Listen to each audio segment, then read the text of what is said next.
The 8-inch Walmart tablet has an IPS display with a resolution of 1280 by 800. It has an unnamed 1.3 gigahertz quad-core processor, 2 gigs of RAM, 16 gigs of internal storage, an SD card, a front-facing 0.3 megapixel camera, and a rear-facing 2 megapixel camera.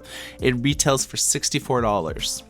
One of the major selling points behind this device is Android 9.0, which is the latest commercial availability. Android Q is not really out yet, it's in beta, but this device has a lot going for it. Peter, what are the major selling points behind Android 9? So they used to have a little apps logo at the bottom that you click and it opens up your stuff, but now you just scroll upwards. This allows you to have more elements on the bottom of the screen that doesn't just take up space. Everything's turned into perfect circles now. Apps used to be like square, and then they had rounded corners, and then they just started going circular. So that's the major things there. This is a generic Android tablet, so you're not going to get any skinned experiences like the Amazon Fire devices, the Barnes & Noble devices, Samsung devices. This one is going to be completely bare. You can basically do anything you want with it right out of the box. But there is one thing that actually stands aside on the bottom. You see you have an apps button to show you what kind of apps are running right now. You have the home and the back, but there's actually the Walmart logo on the bottom right there. So if you click that, it shows you everything that comes preloaded on the device that are Walmart based. This is the Walmart shopping app where you'll find everything from electronics to clothes and other things. You can also check nearby stores and prices by putting in your zip code. Currently all of the geolocation stuff, the shopping, the grocery, everything else is based on the US, so you'll have to use zip codes to find things. It doesn't actually work in Canada. The Walmart grocery app allows you to actually click on things that you want to shop for. You select all the food items you want, add them to your cart up top, and then you can choose your pickup location from your nearest location by entering your zip code. This allows you to have everything boxed up and ready for you by the time you get into the store. Then you go up to the pickup location, grab your food, and away you go. The Sam's Club app is basically a subsidiary of Walmart. It's the same company. It's kind of like the Costco of Walmart. It's more wholesale based, and you can add things to your cart here all the same.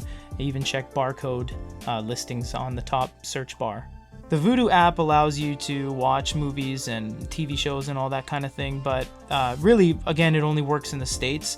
You might have seen Vudu when you buy DVDs. Sometimes there's a little sticker on it, and it'll give you a digital code. You go online, and there you go. You have a digital copy via the Vudu app. So last year, Kobo signed a massive deal with Walmart to have ebooks and audiobooks available. So roughly about like 500 to about 750 Walmart stores in the States have an ebook and audiobook section where you buy like gift cards basically, and they have like e-readers available as well that you can buy in a store as well as online. So this is the Rakuten Walmart ebook app. So it looks a bit different from the main Kobo app, which you may be familiar with if you're on this channel. So this is like the official app from Walmart. So when you buy devices like Kobo devices or this type of tablet, you do have like an ebook reading like experience. So we already logged in with our account. So let's look at some of the options. So you do have page transition if you want it to fade or slide or curl. You have some comments. You can change pages using volume keys, orientation, all that kind of fun stuff. You can also change the text here. It changes via slider bar, and you can go full page layout or 2-page spread upon rotation. Got it. Got it. You can long press, and that gives you some options. Okay, I got it again. Once you do, you get 4 different highlights. You can make notes by typing on the keyboard. Peter is cool. Save that. I guess. I would say so. Share to Facebook, share to other social media platforms based on the apps that you have on the device, Wikipedia at the bottom, full view to actually go to the website, and search in book. You can also bookmark at the top.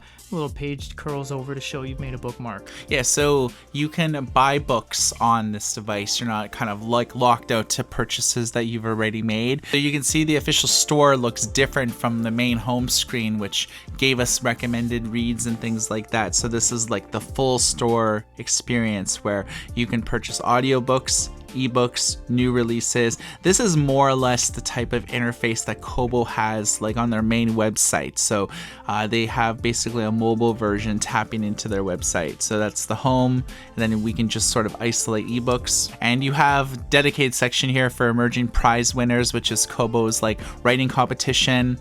You can actually place pre-orders on upcoming books.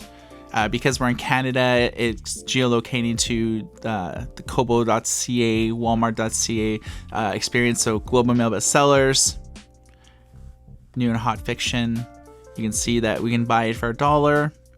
Related titles, book reviews. So everything's sort of singular on one page. The morning burned so August hot. The marsh's moist breath hung the oaks and pines with fog. The palmetto's patches stood unusually quiet except for the low, slow flap.